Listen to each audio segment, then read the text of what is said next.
point of global threat. Poisoning of the air and of the principal sources of food and water supply is already well advanced, and at first glance would seem promising in this respect. It constitutes a threat that can be dealt with only through social organization and political power. But from present indications, it will be a generation to a generation and a half before environmental pollution will be sufficiently menacing on a global scale to offer a solution as a substitute for war. In other words, we replace the war threat with an environmental threat. Now you know why the environment is on the TVs and the media constantly. A generation to is about 30 years, so it'd be about 1991 that this would be brought up to a global scale. It is true that the rate of pollution could be increased selectively for this purpose. In other words, what they're going, you could selectively find areas where you could deliberately increase the pollution to get this threat in motion a little quicker. It is true that the rate of pollution could be increased selectively. In fact, the mere modification of existing programs for the deterrence of pollution could speed up the process enough to make the threat credible much sooner. In other words, let's have the governments drag their feet on pollution controls or the enforcement of pollution controls. And around the world, that's exactly what we have seen, a matter of foot dragging on the areas. One would then perhaps get the concept that this was all deliberate. Allow pollution to deliberately get worse until it can be manipulated by the controlled media into a world crisis. A global crisis has to be developed. One substitute for war has then been found. The Iron Mountain agenda is being carried out.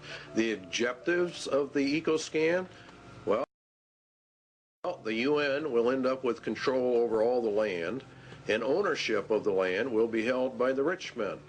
There is arising a crisis of worldwide proportions involving developed and developing countries alike, the crisis of the human environment.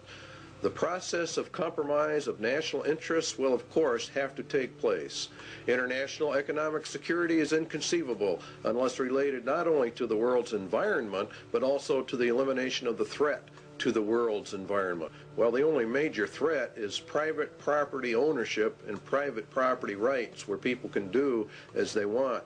Let us also think about setting up within the framework of the United Nations a Center for Emergency Environmental Assistance. You can see how they're raising this thing up to an emergency status, an emergency level. And that's what Mikhail Gorbachev said in December 8, 1989 in a speech to the United Nations. The United Nations will be the controller of all the lands in the world through their various ecological, environmental organizations that they are in the process of setting up. In fact, the Rio Earth Summit was for that specific reason. Now, it's owned by the rich men. That's who owns the United Nations. That's who actually runs it.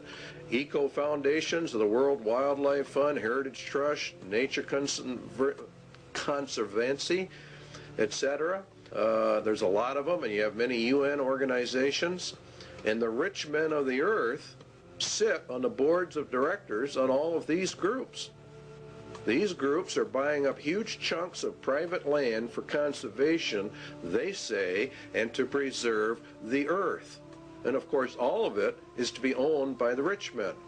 And what they cannot purchase by normal means will be taken under zoning controls, DNR regulations, or other land grab means via governmental authority and regulation.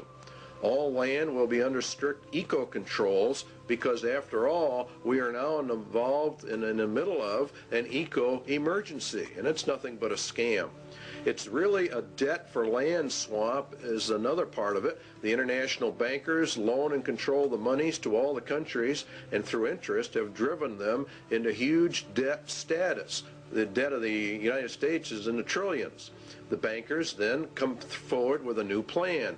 They will take the nation's land and then they will cancel the debt of that nation. It is called a debt for land swap. This land will be held by a World Conservation Bank, owned, of course, by the rich men of the earth. They will then own all the land, all the resources, all the food. They become the absolute masters, and all the people become the slaves. It's a perfect scam. It's a perfect system.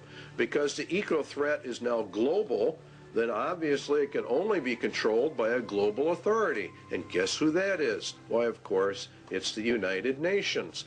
Now, the eco-scam is being pushed by every organization that's involved in the environment. Even Time magazine ran an article on the endangered earth. It's being put in all your children's school books, all of their study books, about the crowding of human life, about how we have such an ecological crisis, an environmental crisis, and unless we all do our share, why, the whole world is just going to disintegrate and the entire population of man will be eliminated. Searching safe economic replacements for CFCs is a vital part of solving this serious environmental issue.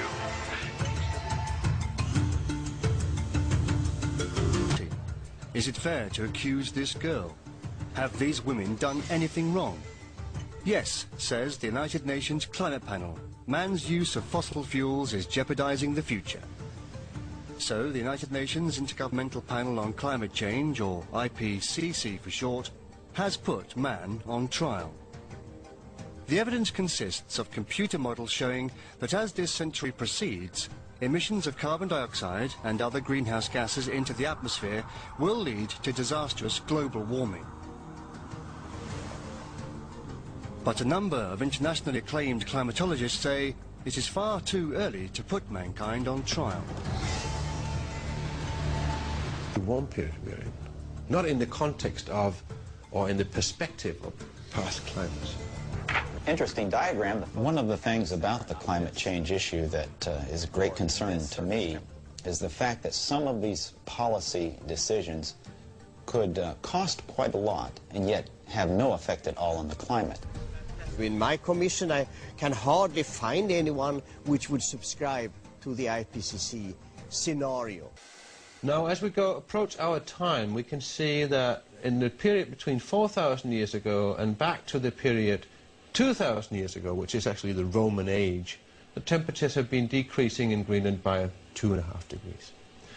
Then the temperatures increased gradually up to a maximum point around the medieval warm period, we call it 1,000 years ago, and then temperatures declined and goes down to a minimum around 1650 AD, comes back up a little in the 18th century, and then around 1875 we have the lowest point in the last 8,000 years, right here, and that matches exactly the time when meteorological observations started.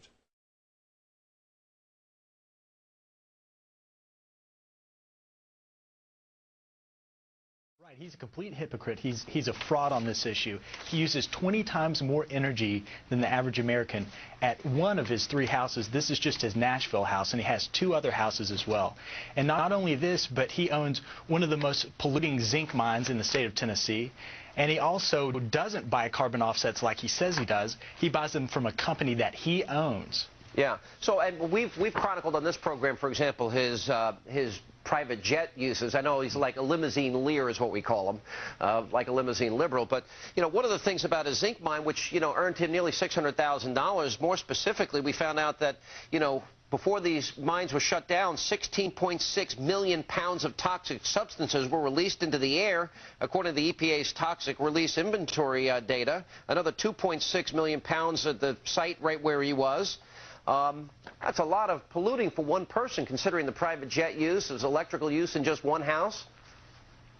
It certainly is, and you think about this issue that he says he's concerned about his grandchildren, about the future of the world, and he's obviously not concerned enough to take the steps in his own life to reduce, first of all, his energy consumption, and when this zinc mine was in operation, cleaning up the zinc mine. So he's a complete fraud. He's a guy who's a snake oil salesman who's gotten people to buy into this global warming hysteria to line his own